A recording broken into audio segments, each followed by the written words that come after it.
আস্তে আস্তে, সাবধানে।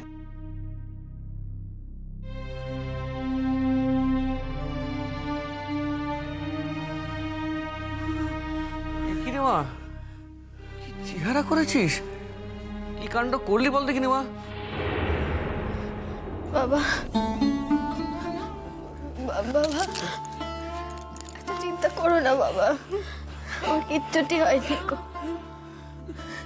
শুধু শুধু একটু হাঁপ ধরে যাচ্ছে হাঁটতে গেলে, তাই একটু শুয়ে শুয়ে আছি। বাবা গো, আমি তো পাপি তাপি মানুষ, এত তাড়াতাড়ি আমি মরবো না বাবা। চিচিমা, অমন কথা বলতে নেই গো মা। আমার বুকে আর মা, অমন কথা বলিস না।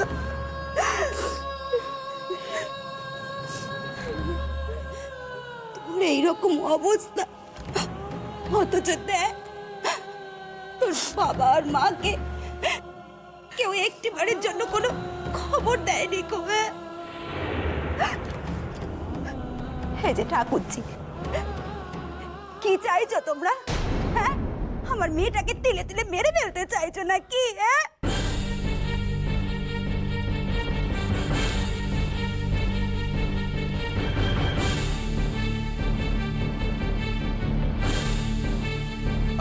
পার্বতী, থামো থামো থামো, আগে মেয়েটার সঙ্গে একটু ভালো করে কথা বলতে দাও।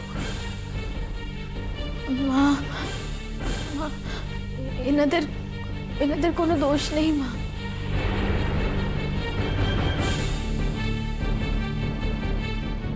এনারা অনেক চেষ্টা করেছেন, চেষ্টার কোনো কসুর করেননি গো।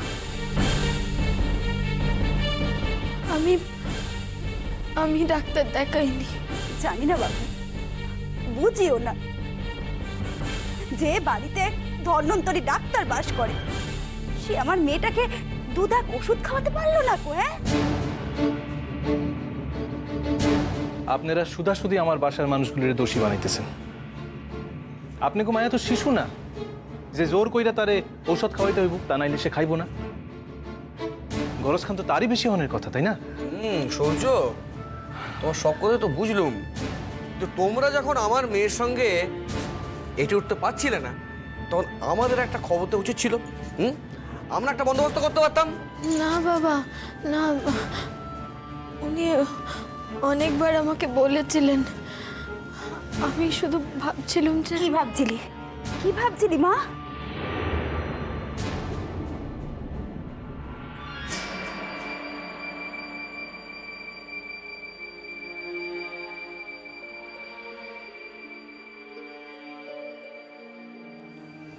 না, কিছু না।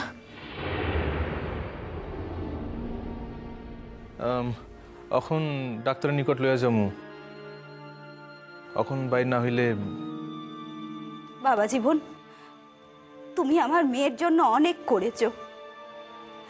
শুধু তুমি কেন, তোমরা তোমরা সকলেই আমার মেয়েকে বিয়ের পর থেকে একবারে সুখে ভরিয়ে রেখে দিয়েছো।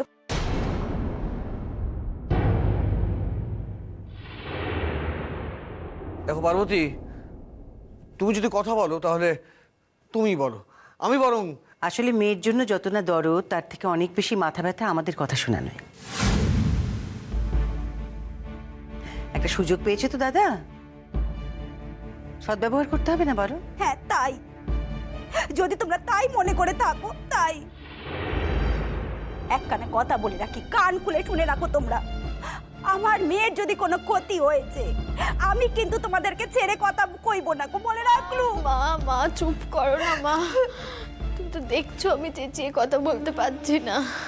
থামো মা, থামো। ময়না, তুমি কি এখন যাইবা? গো, তুমি তো এই সবে উঠতে উঠতে এলে, আবার এক্ষুনি আমাকে নিয়ে ডাক্তারের কাছে যাবে। তার থেকে বলছিলাম যে কোনো একদিন ছুটির দিন দেখে যদি। না ময়না, এমনিতেই তো শুনতেছো তোমার মায় কিরূপ মধুর কথাগুলি কইতেছেন, তাই না? যার গায়ে লাগে সেই বোঝে বাবা জীবন। তোমার একখানা সন্তান হলে তুমিও তখন বুঝবে।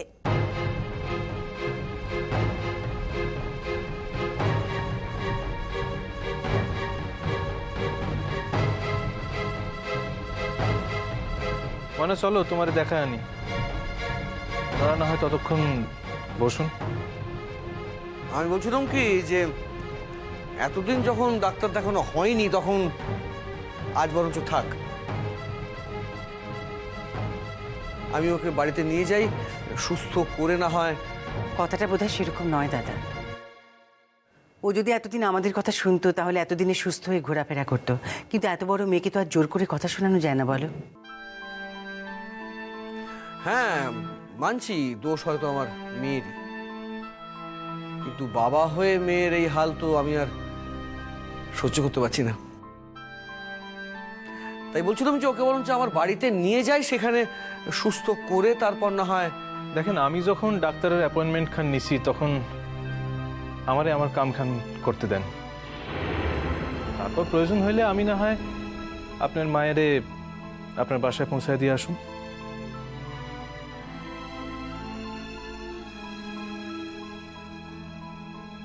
ও বাবা, বাবা গো, আমার না এখন ও বাড়িতে যাওয়াটা সুবিধে হবে না গো।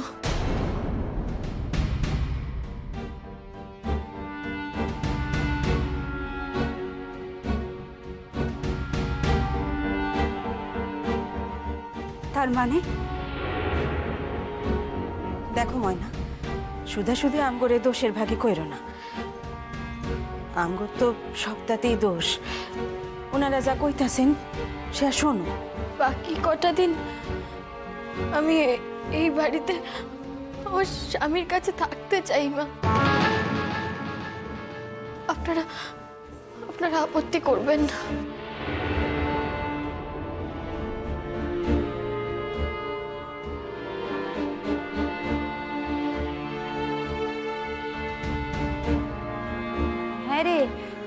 হ্যাঁ রে মা, বলি বাকি কটা দিন মানে? হ্যাঁ গো, বলি মেয়ে আমার কি কথা বলছে? হ্যাঁ, কি বলছে? দেখ ময়না মা, ময়না শোন না, টাকা আমার দিকে। এইসব কথা আমার সামনে বলতে নেই। হ্যাঁ, তোর তো কিছু হয়নি, তোর তো কিচ্ছু হয়নি রে। তুই খালি একবার ডাক্তারখানা চল। হ্যাঁ, শুনি না উনি কি বলেন।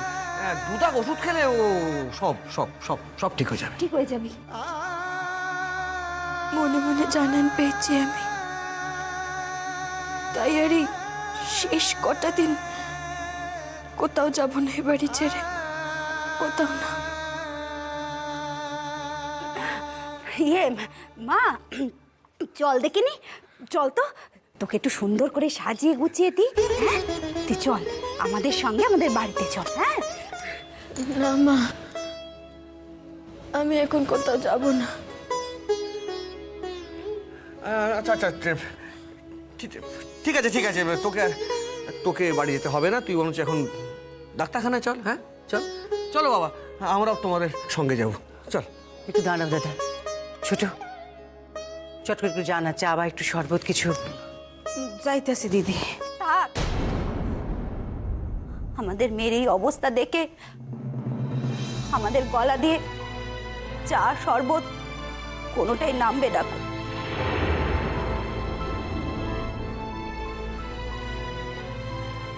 মা চল, মা তুই তুই তাড়াতাড়ি আমাদের সাথে আমাদের বাড়িতে চল। মা ময়না খাড়াও, খাড়াও, আমি যাই গিয়া ট্যাক্সি ডেকে লইয়া আসি। তোমার তো বাসে যাওয়ানোর অবস্থা নাই। না না, ট্যাক্সি ডাকবে মানে? আমরা তো গাড়ি নিয়ে এসেছি। ওই গাড়িতে আপনারা আরাম কইরা আসেন, আমি ময়নারে লইয়া ট্যাক্সিতেই যাবো।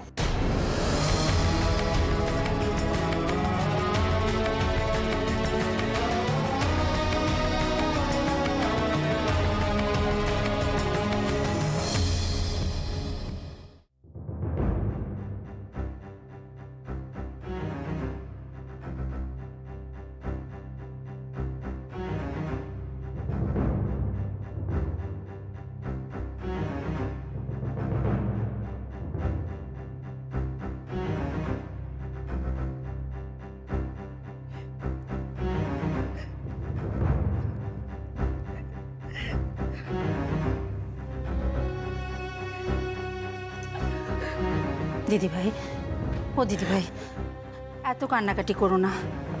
দেখো, দাদাকে নিশ্চয়ই এক্ষুনি ছেড়ে দেবেন। তীর্থ তো গেছে ডাক্তারের সাথে কথা বলতে। তুই বুঝতে পারছিস কি? দুদিন বাদে বাড়িতে একটা বিয়ে, তার মধ্যে বাড়ির আসল মানুষটাই যদি... দিদিভাই, প্রয়োজন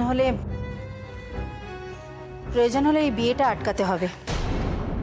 আটকাতে হবে? কি করে আটকাবি এখন? কি করে সব জোগাড় যন্ত্র হয়ে গেছে এখন। শোনো, যোগার যন্ত্রই হয়েছে, বিয়েটা তো আর হয়ে যায়নি।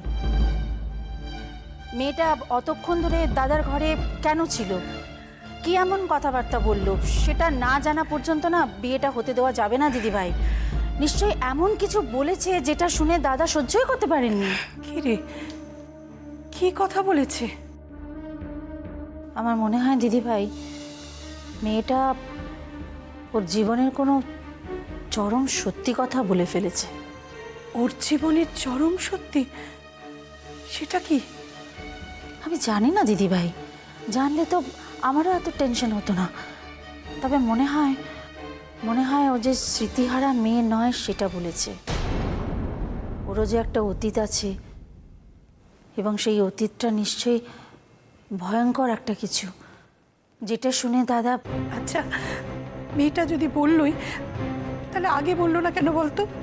এখন কেন বললো? সবটা জানার পর বিয়েটা যদি ভেঙে যায়, এই ভয়টা কেউ করবে না? না, হয়তো কোনো প্রেশারে বলে ফেলেছে। কার প্রেশার? আমি তো কিছু বুঝতে পারছি না রে। কে? দিদি ভাই, এমনটা তো নয় যে আমি সবটা জানি, আমিও আন্দাজ করেই বলছি।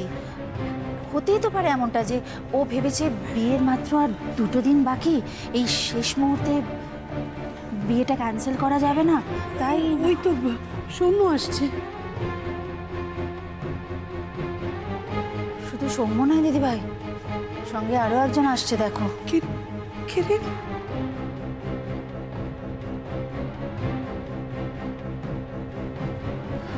মা, সৌম্য, মা, দিদি ভাই বারবার বারণ করছি তখন থেকে, আসতে। কি ব্যাপার? ছোটকা কোথায়? ওপরে গেছে ডাক্তারের সাথে কথা বলতে। কি বলছেন ডাক্তাররা? বাবাকে কি ভর্তি করে নিয়েছে? ভর্তি করে। কি বলছেন ডাক্তাররা? বলো না। না, সেরকম কিছু বলছে না রে, এমার্জেন্সিতে নিয়ে দেখলো তো, তারপর বললো ভর্তি করে নিতে হবে, আরও কি সব টেস্ট করাতে হবে। ও, আমি এক্ষুনি একবার উপরে যাচ্ছি। আরে, তুই এসছিস সঙ্গে, ও এসছে কেন বাড়ি ফাঁকা রেখে? আমি তো একাই আসছিলাম, ওই তো বললো যে... যাকে বাদ দাও, পরে এসব বলছি, আমি একবার দেখে আসি। আর মা শোনো, তুমি একদম কান্নাকাটি করো না, বাবার কিচ্ছু হবে না। মা, কিচ্ছু হবে না বাবার। আমি এক্ষুনি আসছি একবার।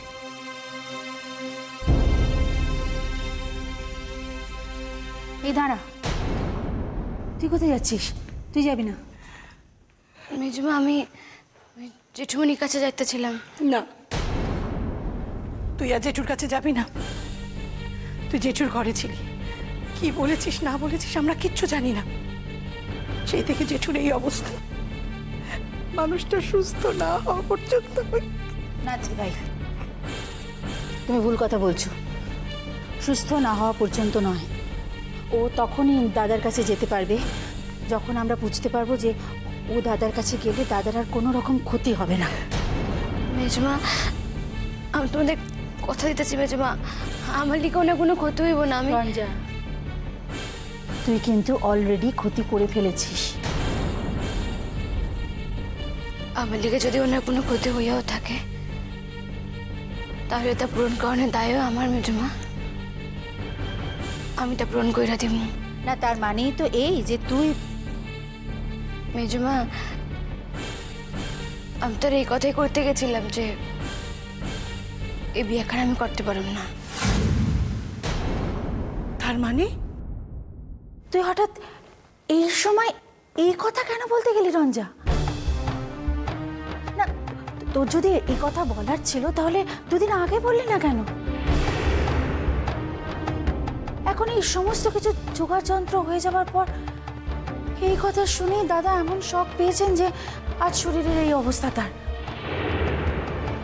রঞ্জা, শুধু তোর জন্য আজকে মানুষটার এই হাল। আমরা তো তেমন মানুষ নই রে। আমরা তো কোনোদিন কারোর ক্ষতি করিনি, ক্ষতি করার কথা ভাবতেও পারি না। কিন্তু লোকে যে কেন আমাদের ক্ষতি এমন। না মা, আমি কেউ ক্ষতি করতে চাই না মা। আমি বরং কেউ ক্ষতি করুন না বইলাই। তোর তোর কি মনে হয় রঞ্জা, তুই যেটা করেছিস তাতে আমাদের ভালো হয়েছে? ভাবছিলাম ভালো হইব, কিন্তু কিন্তু আইর আমার কোনো কিছুতেই কোনো আপত্তি নাই মিজুমা। আমি কোনো কিছুতে কিচ্ছু আপত্তি করুন না।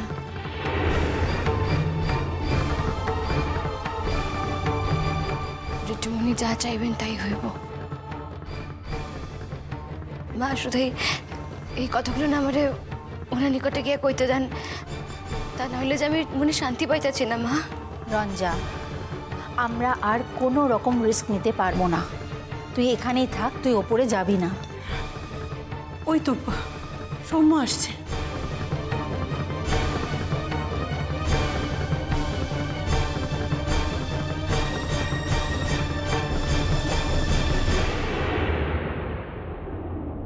মা, আরে ছোট ঠাকুরপো এলো না? মা বাবার অবস্থা আগের থেকে এখন অনেক ভালো, অনেকটা বেটার। ডাক্তার বলেছেন যে আজকের দিনটা অবজারভেশনে রাখার পর বোধহয় কালকেই ছেড়ে দেবেন বাবাকে, বুঝলে? আর ছোটকা ওপরেই আছে, ডাক্তারের সঙ্গে কিছু কথাবার্তা বলছে। জানিস সৌম্য, এতক্ষণ আমাদের ভীষণ টেনশন হচ্ছিল। উফ, খুব ভালো করেছিস বাবা আমাদের খবরটা দিয়ে। আল্লাহ তুমি আছো আল্লাহ। আমি তোমাকে এত ডাকছি আর তুমি আমার সেই ডাক শুনছো আল্লাহ। আমি যে চেষ্টাটুকু করছিলাম তা তো তুমি জানো আল্লাহ। আমি কাউকে ঠকাইতে চাই নাই, কিন্তু আমার চাওয়াই তো সব না আল্লাহ। সবার উপর তোমার চাওয়া, তাই তুমি যা চাইবা তাই হইব আল্লাহ। আমার জীবন আমি তোমার নিকট সমর্পণ করলাম। এই জীবন লইয়া তুমি তোমার যা ইচ্ছা করো, আর আমি কোনো প্রতিবাদ করুম না।